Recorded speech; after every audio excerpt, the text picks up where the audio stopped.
हरिओम. लाओत्सेचा ताओबोध योगदास श्री जयगणेश जोशी यांचे प्रवचन. स्वर्ग पृथ्वीचा जनक. या ओवीच्याच पुढील भागात लाओत्से सांगतो की हे निर्मिती स्थान हेच स्वर्ग आणि पृथ्वी यांचे उगमद्वार आहे. अर्थातच हा पाताळेश्वर स्वर्ग आणि पृथ्वी याचा निर्माता जनक आहे. पाताळावरच पृथ्वी आणि स्वर्ग उभारला गेला आहे. पाताळ हाच पृथ्वी आणि स्वर्गाचा पाया आहे.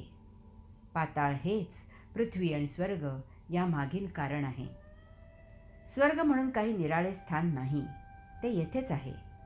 पृथ्वीवरील उत्तम सर्वोत्तम असे जे काही आहे त्याला स्वर्ग असे मानलेले आहे.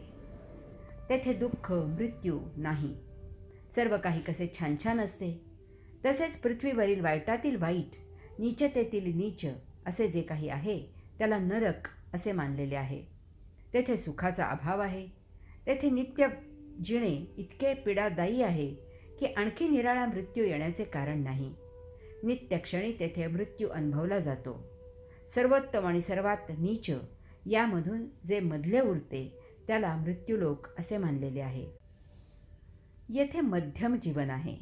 कधी सौख्य तर कधी दुःख, कधी समाधान तर कधी असमाधान, कधी रोगराई येत असते आणि जात असते वगैरे असा नियतीचा आट्यापाट्याचा खेळ सुरू असतो.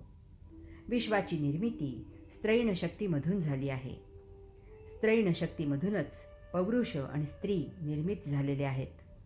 स्त्रैण शक्तीत पुरुष आणि स्त्री अशा दोन्हीचाही समावेश आहे. अशा प्रकारे स्वर्ग मर्त्य नरक अशी निर्मिती फक्त पुरुष किंवा फक्त स्त्री या शक्तींना शक्य नाही. तसेच पुरुष किंवा स्त्री ह्या शक्ती त्या स्त्रैण शक्तीचाच भाग आहेत, त्या निराळ्या नाहीत. विश्व द्वैतावर आधारित आहे. प्रत्येक गोष्ट प्रत्येक वस्तू ही त्याच्याच विपरीतावर अवलंबून आहे. तेच जीवन आहे. असे द्वैत केवळ स्त्रैण शक्तीमध्येच आहे. तेथेच द्वैत एकत्र नांदत असते. त्यामधून एकत्र निर्मिती होत असते. तीच निर्मिती टिकाऊ असते, कारण विपरीतामुळे ती एकमेकांचा आपोआप आधार होतात. प्रकाश आणि काळोख स्त्रैण शक्तीत एकत्र असतात. प्रकाश आणि काळोख याचा संगम म्हणजे संधिकाळ. संधिकाळाला अध्यात्मात फार अनन्य महत्त्व आहे. तो साधना उपासनेचा ध्यान समाधीचा काळ उत्तम म्हणून मानलेला आहे. या संधिकाळात परमात्म्याचे अस्तित्व असते, साक्षात्कार असतो. हीच साक्षी अवस्था असते. तेथेच योग असतो. हीच गोष्ट प्रत्येक द्वंद्वाला लागू आहे. सुख दुःख पाप पुण्य मैत्री वैर मान अपमान इत्यादी सर्व द्वंद्व स्त्रैण शक्तीत आहे. प्रत्येक द्वंद्वातील संगम म्हणजे स्त्रैण शक्ती असते. तिच्यामधूनच त्यांची निर्मिती होते. जेव्हा ती निराळी म्हणून प्रगट होतात तेव्हा भावभावना निर्माण होतात आणि जीवनाला बेरंग चढतो. कोणीही अत्यंतिक टोकाला गेले की कलह होतो, परंतु जोपर्यंत तेथे समन्वय असतो तोपर्यंत तेथे आनंद असतो, समाधान असते. तोच ताओ आहे. स्त्रैण शक्तीची लक्षणे भाग 1. या ओवीत लाओत्से म्हणतो की पाताळेश्वर अमर आहे. तो सदाबहार आहे. दरी भात्यासारखी आहे आणि ती ताओच्या रिक्ततेची प्रतीक आहे. यालाच आपण स्त्रैण रहस्य असे नाव देतो. हे निर्मिती स्थान हेच स्वर्ग आणि पृथ्वी यांचे उगमद्वार आहे. असत्य नकार, सहजागत स्वागत, स्थिरता ही यासाठी तत्वे आहेत. आपण याचे सविस्तर निरूपण केले आहे. तेव्हा आता स्त्रैण शक्तीची लक्षणे, त्याची तत्वे पाहणे उचित होईल. आपल्या हिंदू धर्मात किंवा जगातील इतरही अनेक धर्मात विश्वपित्यापेक्षा, विश्वजनकापेक्षा, विश्वजननी, विश्वमाता हीच संकल्पना जास्त मान्य आहे.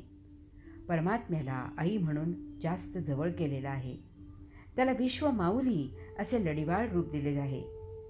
ताओला परमात्म्याला स्त्रैण म्हणूनच मान्यता दिली आहे.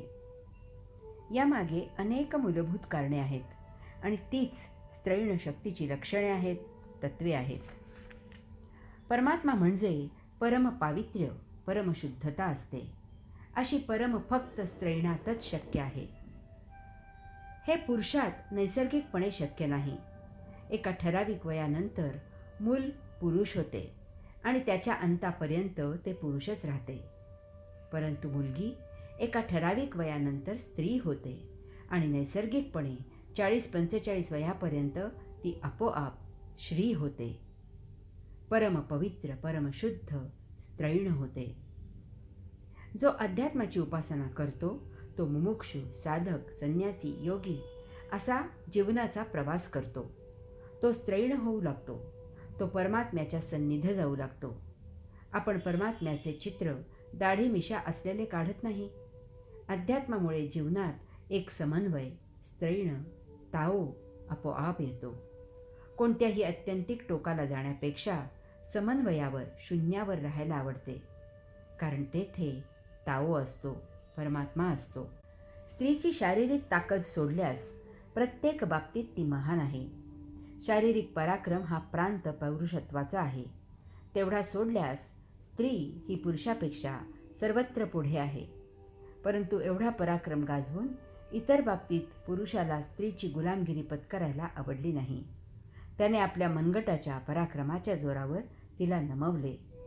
मग त्याने पुरुषप्रधान कायदेच तयार केले आणि शक्तीच्या जोरावर त्याची फार कठोर अंमलबजावणी केली. बिचाऱ्या स्त्रिया मागे पडल्या. त्यामुळे जगाला महाभयावह परिणामांना तोंड द्यावे लागते. स्त्रैण बुद्धीमुळे समन्वयाने चाललेले सुंदर जग मत्सर, कलह, युद्ध याच्या खाईत गेले, गर्तेत गेले. स्त्री जेव्हा निर्णय घेते तेव्हा ते भौतिक बुद्धिस्मृती यापेक्षा आत्मतत्वावर आधारित असतात.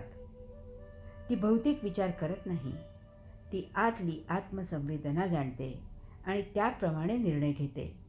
त्यामुळे तिचे निर्णय गणिताने, व्यावहारिक ज्ञानाने सिद्ध होत नाहीत. त्यामुळे पुरुष तिला समजावून घेऊ शकत नाही.